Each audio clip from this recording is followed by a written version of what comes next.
Hello everyone, I'm back again with another video, and today I'm going to be talking about a more serious theme regarding football. And today I wanted to talk about something that is the homosexuality in the association football, what's been going on for several years, and my opinion about what it should be done, uh, not just by football members, by the fans, by governing bodies like UEFA and FIFA, because in a way they are letting this slide in a lot of ways. So I think this is something that they should be taking into account, because I don't think that UEFA and FIFA are doing their best to try to avoid these kind of situations. I understand that they can't do everything, but I feel like they should be doing more than what they do, because they're partly responsible for it. Before starting, I want you guys to just to advise you, if you like the videos that I'm putting up and if you want to see more, just please click the subscribe button below, and leave a like on this video in case you want to continue and hear more videos about football. So, starting with the homosexuality in the football, what's been going on for several years is that I probably can count by the number of fingers in my hand. I can count with the number of fingers in my hand the number of footballers who probably came out as gay, male footballers in this case, who came out as gay in the last couple of years. But however, I did some research, and this is actually something that is more common in women's football, in female football, and I kind of understand why. In a way, I kind of understand why. But I think that the whole culture in men's football is still very far from being acceptable, to have gay footballers, and not just footballers, like staff as well, because there's probably a lot of footballers and staff who are gay, but because of the backlash that they would probably receive, unfortunately, if they came out, I think that most people choose to not do it. And in a way, I completely understand the reasons. I completely understand. I don't think that I understand why they do it. I think it's unfair that they have to do it, because I feel like society needs to be a little bit more comprehensive. I've read some quotes by several people who are in the footballing world, by some managers, by some even players as well. For example, I've read quotes saying that football is a man's sport. It's not a sport for homosexuals, because it's very masculine. And I thought to myself, it doesn't make sense. Why can't I play football? Why can't I be involved with the footballing world if I'm gay? Like, is there like, I don't understand what forbids me or what keeps me from liking football if I like men as well. You know, it's just, it doesn't make any sense. For example, I'm talking about myself. I am gay, and very recently, what I thought I wanted to do. I've never played football, like professionally or even an amateur level. I've never played. I just played with my friends, but that's not important. But for example, I would love to be a football coach. I would love to be a football coach, whether it's like on a small team, like on district level, or whether it's like in a big club. I don't care. I would love to have that, to pursue that for the rest of my life. But in a way, I do not want to hide the fact that I am gay. It's not like, for example, I know that I'm saying this right now, like I'm saying this to everyone right now, but for example, it's not like myself, like saying, oh, hi, I am gay and stuff. I don't have to like go around with a card saying that I'm gay. You know, if people ask me, I'm not gonna hide it, but I don't feel like it's part of my personality. You know, it's just not a part of personality being gay. So I don't feel like it should be something to take into account if I want to be part of the footballing world or not.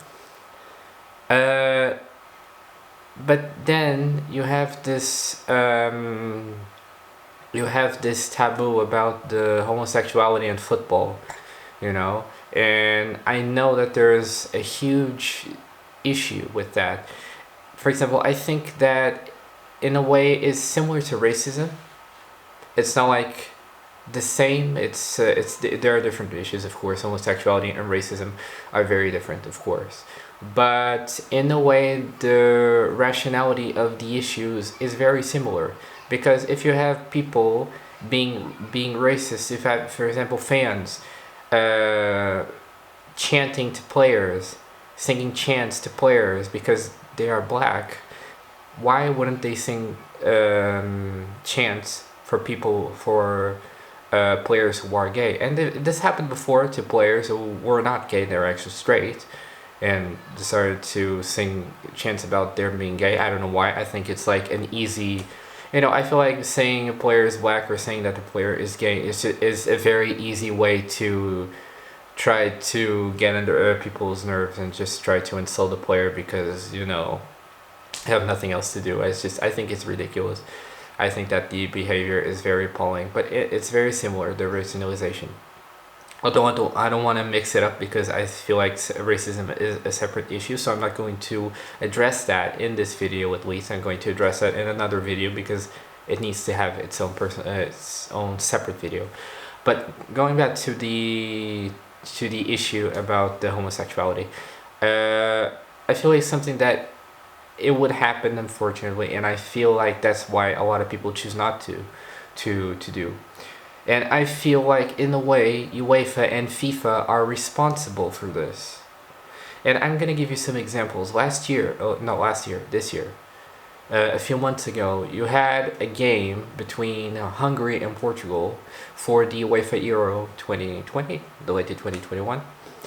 In which the Hungarian fans displayed homophobic banners, and I think it was absolutely ridiculous. And even more ridiculous was the fact that the Hungarian government actually supported these banners because Hungary is, you know, let's not lie, it's a homophobic country. I think it was straight up disgusting. I don't feel like it's right to make fun of someone just because of their sexuality. I mean, I am a person just like any one of you. The only difference is that while if you have men, if you are men, you probably like women. If you're saying this stuff, unless you're very hypocritical, I like men. It's just, you know, just my sexual orientation. I like men. If I were a woman, I would like women. If I was like lesbian. And I feel like they tried to make it like a bigger issue than it really is, because being homosexual has nothing wrong. I am homosexual, and I feel like it's ridiculous that people are trying to make that as something horrible when it's not. It's not a horrible thing. It's not even a bad thing. You know, it's a normal thing. I'm not going to say here that it's a good thing in a way, because you know, love is for everyone, and just people need to understand that men can like women, but also men can like men, and women can also like women as well. This happens, and there's nothing wrong with this, and this is very, very normal, more normal nowadays than probably like decades ago. But people in the footballing world don't seem to grasp that concept. And it really annoys me how they can try to make it like an issue, because it's not an issue, and this can take like very serious consequences, you know. And I feel like a lot of people would have this mindset because they know that something would be wrong. But in a way, UEFA, I was talking about Hungary and the banners that they showed, and UEFA didn't care. And for example, UEFA, if I'm not mistaken, this was in a game which was in Baku in Azerbaijan. It's not Azerbaijan is not. If let's be honest, is not the most acceptive country in regards to LGBT culture, and UEFA decided that they should ban rainbow flags in the Baku stadium in one of the matches in Euro 2020. So it feels like it's ridiculous that they come up with these advertisements and these slogans saying that football is for everyone or equal game, and then they have these actions like football. Let's be honest, UEFA doesn't really care about the LGBT communities. They don't really care. They care about the message, the empty message that they're trying to spread, because they think that they're spreading awareness, but then they try to spread awareness, but then you have these actual opportunities to for them to act, and they do the exact opposite. They think that the most important thing is, for example, money, because they feel like, okay, we're not gonna have advertisement money on this game if they display rainbow flags. So let's not allow fans to bring rainbow flags because this would take a backlash on our revenue. I think it's ridiculous. I think it's just straight up discussing how money can be more important than human rights, more important than the LGBT communities who are trying to feel included, feel accepted in the footballing world. And then you have UEFA just trying to not care about this. And it hurts me.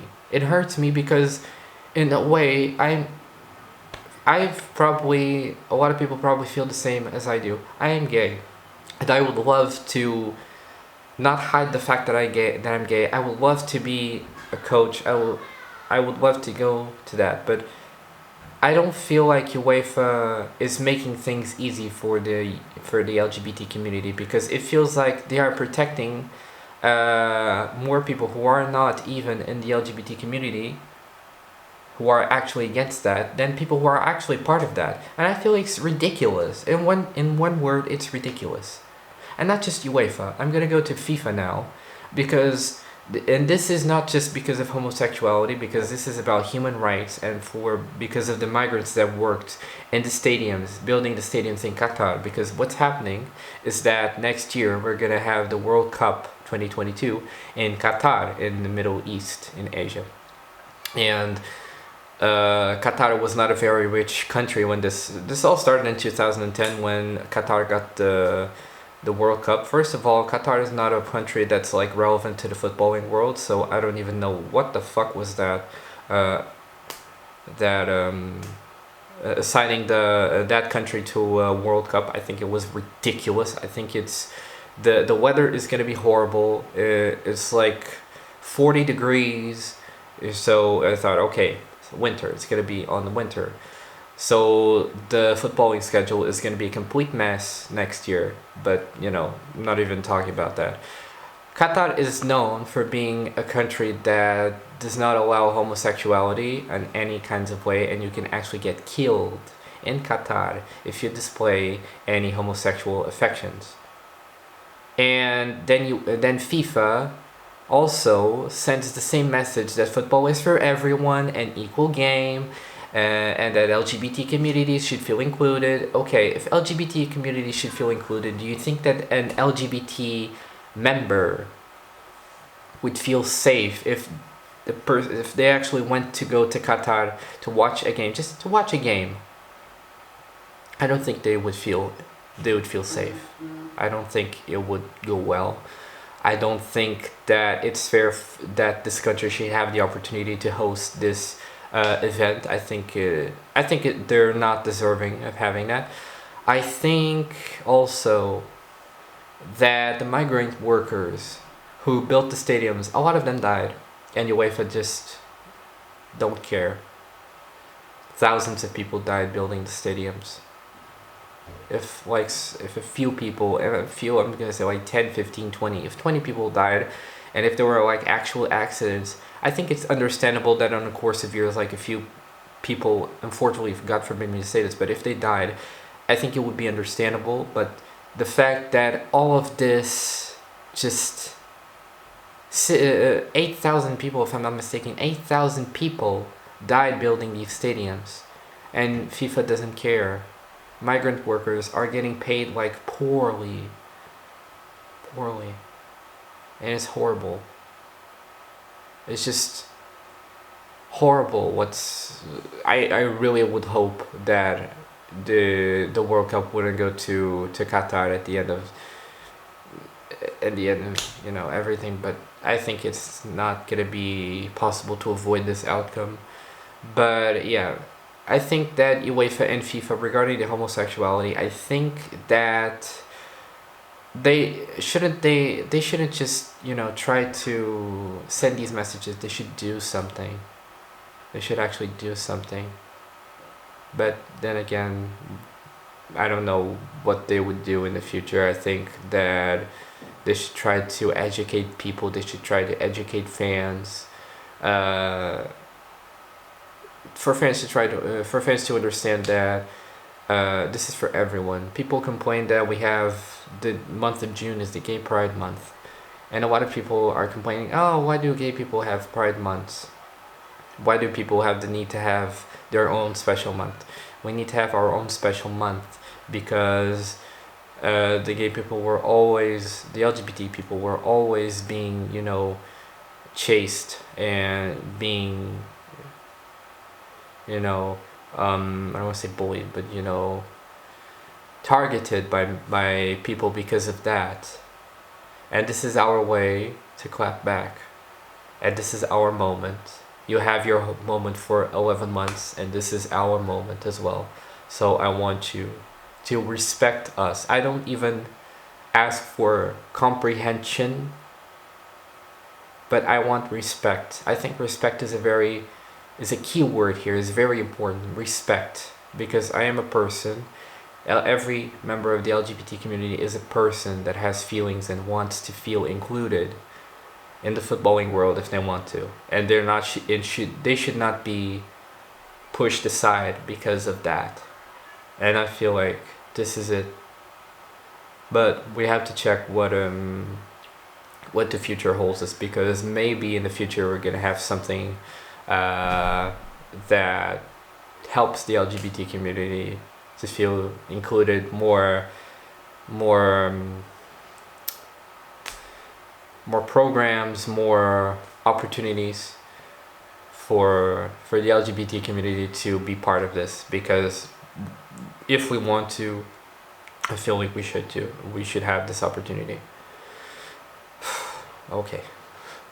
Thank you very much, guys, for watching the video.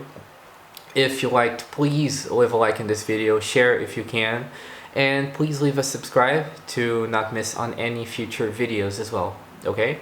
Thank you very much for your time. See you next time.